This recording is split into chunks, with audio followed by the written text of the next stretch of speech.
अभिनंदन श्रोतागण।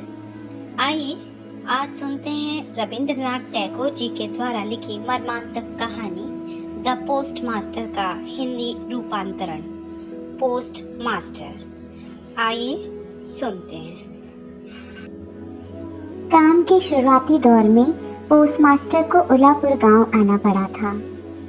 साधारण सा गांव था। एक नील कोठी पास ही थी, इसलिए कोठी के स्वामी ने बड़ी कोशिश सिफारिशें करके यह नया पोस्ट ऑफिस खुलवाया था। गांव के पोस्ट मास्टर कलकत्ता के थे। पानी से निकलकर सूखे में डाल देने से मछली की जो हालत होती है, वही हालत इस बड़े गांव में आकर इन पोस्ट मास्टर साहब की हुई। एक अंधेरी आठ चला बड़ा घर में उनका ऑफिस था।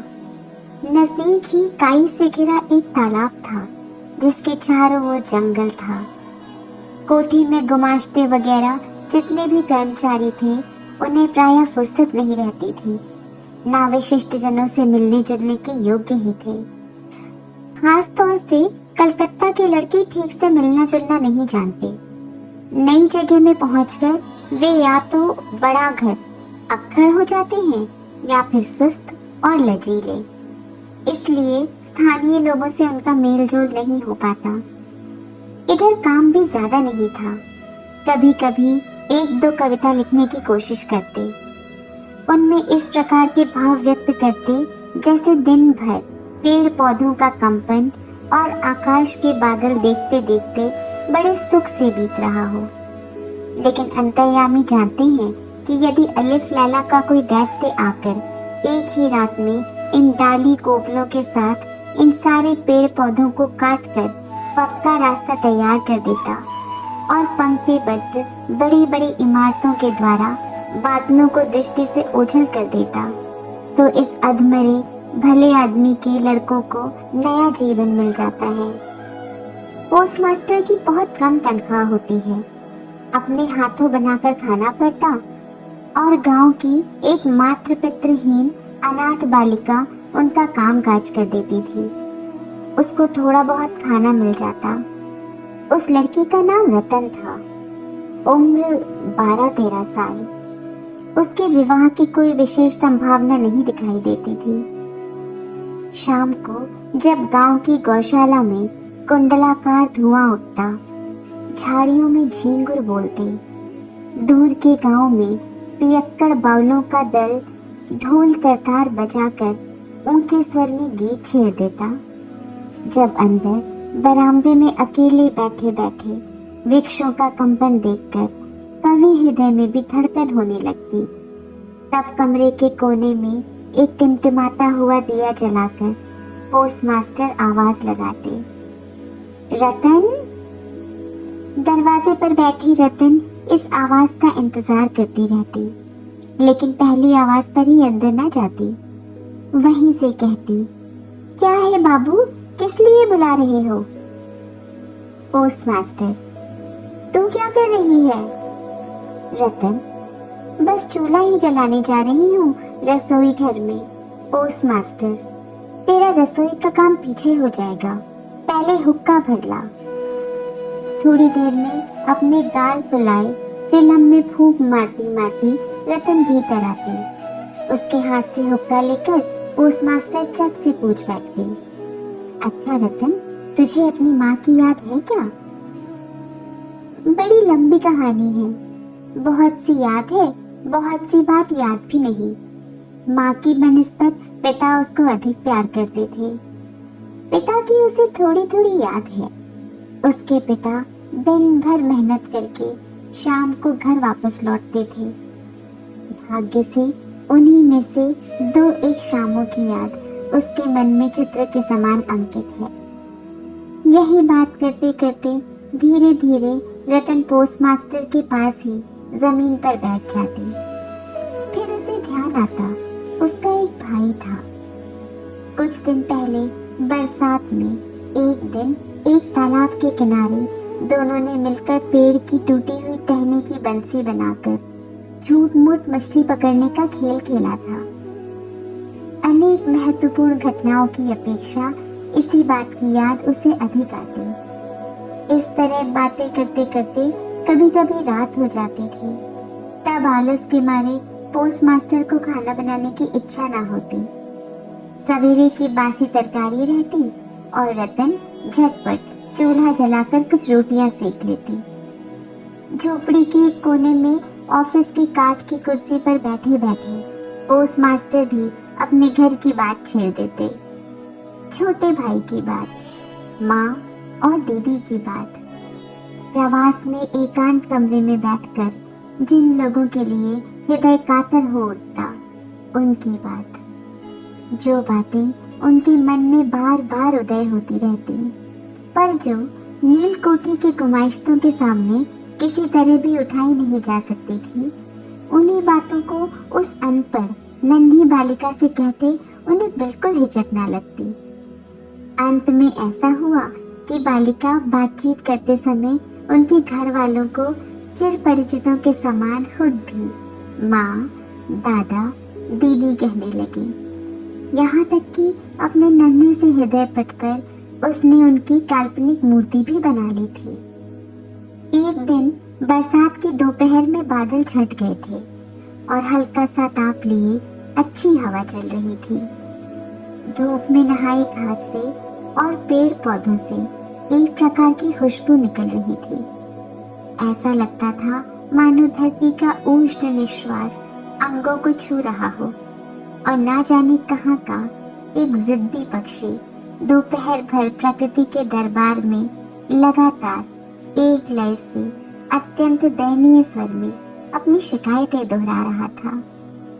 उस दिन पोस्टमास्टर के हाथ खाली थे। वर्षा से धुले लहलहाते चिकने नर्म पत्तों का पेड़ और धूप में चमकते पराजित वर्षा के उजियाले खंडहर, स्तूपाकार बादल सचमुच देखने योग्य थे।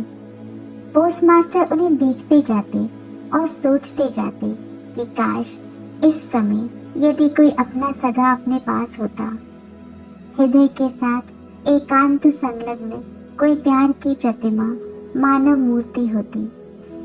धीरे धीरे उन्हें ऐसे लगने लगा मानो वह पक्षी भी बार बार यही कह रहा हो और मानो उस निर्जन पेड़ की छाया में डूबी दोपहर के पल्लव मरमर का भी कुछ ऐसा ही अर्थ हो।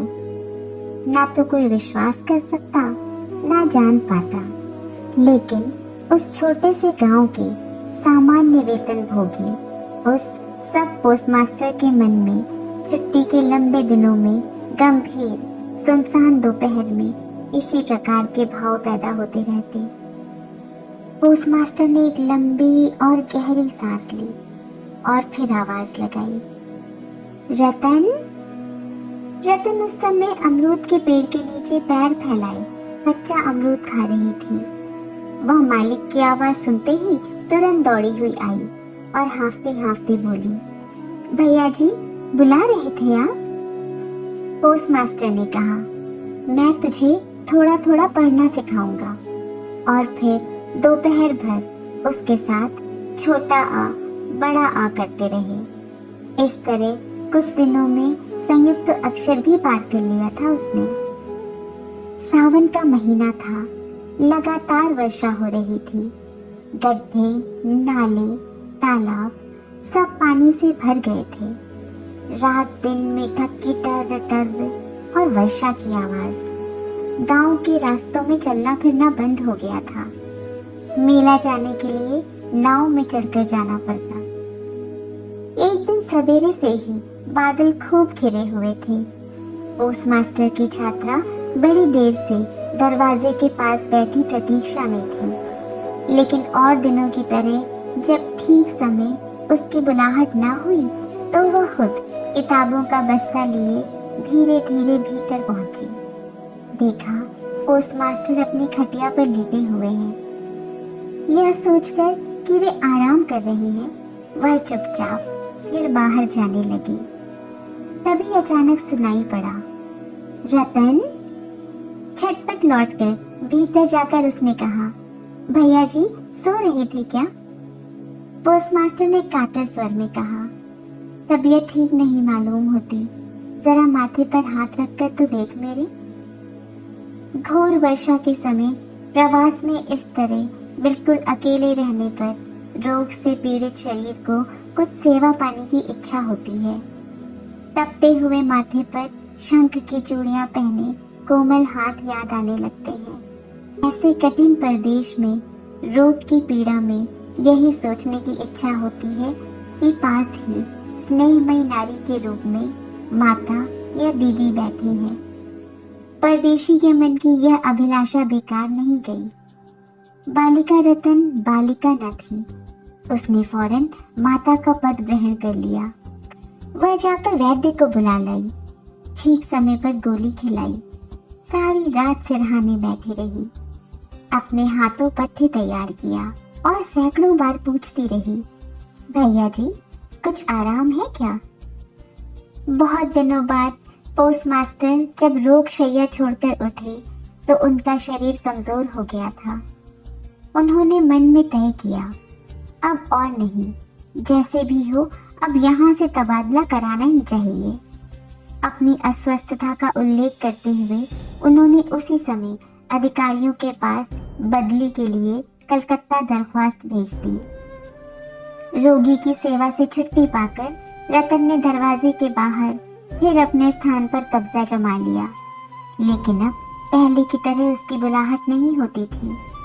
वह बीच बीच में झांक कर देखती, पोस्टमास्टर बड़े ही अनमने भाव से या तो कुर्सी पर बैठे रहते या खाट पर लेटे रहते। जिस समय इधर रतन बुलाहट की प्रतीक्षा में रहती, वे अधीर होकर अपनी दरख्वास्त के उत्तर के इंतजार करते रहते।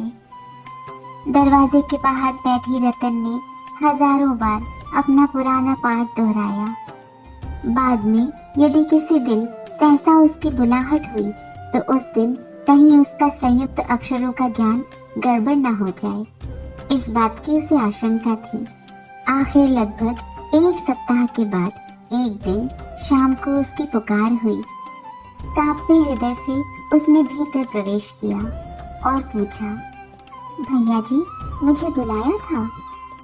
पोस्टमास्टर ने कहा, रतन मैं कल ही चला जाऊंगा। रतन, कहाँ चले जाएंगे भैया जी? पोस्टमास्टर, घर जाऊंगा। रतन, फिर कब आओगे? पोस्टमास्टर, अब नहीं आऊंगा। रतन ने और बात नहीं पूछी। पोस्टमास्टर ने स्वयं ही उसे बताया कि उन्होंने बदली के लिए दरख्वास्त दी थी, पर दरख्वास्त नामंजूर हो गई, इसलिए वे इस्तीफा देकर घर चले जा रहे हैं। बहुत देर तक दोनों में और कोई बात नहीं हुई। दिया टिमटिमाता हुआ जलता रहा और घर के जीर्ण छप्पर को भेद कर वर्षा का पानी मिट्टी के सकोरे में टप टप करता टपकता रहा। बड़ी देर के बाद इतने धीरे धीरे उठकर रसोई घर में रोटियां बनाने चली गई, पर आज और दिनों की तरह उसके हाथ जल्दी जल्दी नहीं चल रहे थे। शायद उसके मन में रह रहकर तरह तरह की आशंकाएं उठ रही थीं। जब पोस्टमास्टर भोजन कर चुकी तब उसने पूछा, भैया जी मुझे अपने घर ले चलोगे? पोस्टमास्टर ने हंसकर कहा, वाह, यह कैसे हो सकता है? किन्हीं कारणों से यह बात संभव न थी। बालिका को यह समझाना उन्होंने जरूरी नहीं समझा। रात भर जागते और ख्वाब देखते हुए बालिका के कानों में पोस्टमास्टर की हंसी मिश्रित स्वर गूंजते रहे, वाह, यह कैसे हो सकता है? सवेरे उठकर पोस्टमास्टर ने देखा उनके नहाने के लिए पानी पहले से ही रख दिया गया है। कलकत्ता की अपनी आदत अनुरूप ही वे ताजे पानी से ही नहाया करते थे। न जाने क्यों बालिका यह नहीं पूछ सकी कि सवेरे किस समय यात्रा करेंगे। बाद में कहीं तड़के ही जरूरत ना पड़ जाए, यह सोचकर रतन उतनी रात में ही नदी से उनके नहाने के लिए पानी भरकर ले आई थी। स्नान खत्म होते ही रतन की पुकार हुई। रतन ने चुपचाप भीतर प्रवेश किया और आदेश के इंतजार में मौन भाव से एक बार अपने मालिक की ओर देखा। मालिक ने कहा, रतन मेरी जगह जो सज्जन आएंगे मैं उन्हें कह जाऊंगा, वे मेरी ही तरह तेरी देखभाल करेंगे। मेरे जाने से तुझे कोई फिक्र करने की जरूरत नहीं है। इसमें कोई संदेह नहीं कि ये बातें अत्यंत स्नेहपूर्ण और हृदय से निकली थी, किंतु नारी के हृदय को कौन समझ सकता है। रतन इसके पहले बहुत दिन तक अपने मालिक की डांट फटकार चुपचाप सहन कर चुकी थी, लेकिन इस कोमल बात को वह सहन न कर पाई। उसका नाजुक हृदय एकाएक उमड़ आया और उसने रोते रोते कहा, नहीं नहीं, तुम्हें किसी से कुछ कहने की जरूरत नहीं है, मैं रहना नहीं चाहती। पोस्ट मास्टर ने रतन का ऐसा व्यवहार पहले कभी नहीं देखा था, इसलिए वे अवाक रह गए। नया पोस्ट मास्टर आया। उसको सारी बातें समझा देने के बाद पुराने पोस्ट मास्टर चलने को तैयार हुए। चलते चलते रतन को बुलाकर बोले, रतन, तुझे मैं कभी कुछ न दे सका, आज जाते समय कुछ दिए जा रहा हूँ, इससे कुछ दिन तेरा काम चल जाएगा। तनख्वाह में जो रुपए मिले थे उनमें से राह खर्च के लिए कुछ बचा लेने के बाद उन्होंने बाकी रुपए जेब से निकाले। यह देखकर रतन धूल में बैठकर उनके पैरों से लिपट कर बोली, भैया जी, मैं तुम्हारे पैरों पड़ती हूँ, मेरे लिए किसी को चिंता करने की जरूरत नहीं है। और यह कहते कहते सुबकते हुए वह तुरंत वहां से भाग गई। पुराने पोस्ट मास्टर लंबी गहरी सांस लेकर हाथ में कारपेट का बैग लटकाए, कंधे पर छाता रखे, कुली के सिर पर नीली सफेद धारियों से चित्रित टिन की पेटी रखवाकर धीरे धीरे बाहर की ओर चल दिए। जब वे नौका पर सवार हो गए और नाव चल पड़ी, वर्षा से उमड़ी नदी धरती की छलछलाती धारा के समान चारों ओर छल छल करने लगी। तब वे अपने हृदय में एक तीव्र वेदना अनुभव करने लगे। एक साधारण ग्रामीण बालिका के करुण मुख का चित्र मानो विश्वव्यापी बड़ी और अनकही मर्म व्यथा प्रकट करने लगा। एक बार बड़े जोर से उनकी इच्छा हुई कि लौट जाए और जगत की गोद से वंचित उस अनाथिनी को साथ ले आए, लेकिन तब तक पाल में हवा भर चुकी थी। वर्षा का प्रवाह और भी तेज हो गया था। गांव को पार कर चुकने के बाद नदी किनारे शमशान दिखाई दे रहा था और नदी की धारा के साथ बढ़ते हुए मुसाफिर के उदास हृदय में यह सत्य उदित हो रहा था, जीवन में न जाने कितना वियोग है, कितना मरण है, लौटने से क्या लाभ, संसार में कौन किसका है। लेकिन रतन के हृदय में किसी भी सच का उदय नहीं हुआ। वह उस पोस्ट ऑफिस के चारों ओर चुपचाप आंसू बहाती चक्कर काटती रही। शायद अभी भी उसके मन में हल्की सी आशा जीवित थी कि हो सकता है भैया जी लौट आए। आशा के इसी बंधन से बंधी वह किसी भी तरह दूर रही जा सकी थी। हाय रे बुद्धिहीन मानव हृदय, तेरी भ्रांति किसी भी तरह नहीं मिटती। युक्ति शास्त्र का तर्क बड़ी देर बाद दिमाग में प्रवेश करता है। प्रबल से प्रबल प्रमाण पर भी अविश्वास करके झूठी आशा को भी अपनी बाहों में जकड़कर तू भर सक छाती से चिपकाए रहता है। अंत में एक दिन सारी नाड़ियां काटकर हृदय का सारा खून चूसकर वह निकल भागती है। तब होश आते ही मन किसी दूसरी भ्रांति के जाल में बंध जाने के लिए बेचैन हो उठता है। कहानी सुनने के लिए बहुत बहुत धन्यवाद श्रोताओं। कृपया मेरे चैनल को लाइक करें, शेयर करें, अपने अमूल्य कमेंट्स दें और कहानी पसंद आ रही हो तो सब्सक्राइब अवश्य करें। धन्यवाद।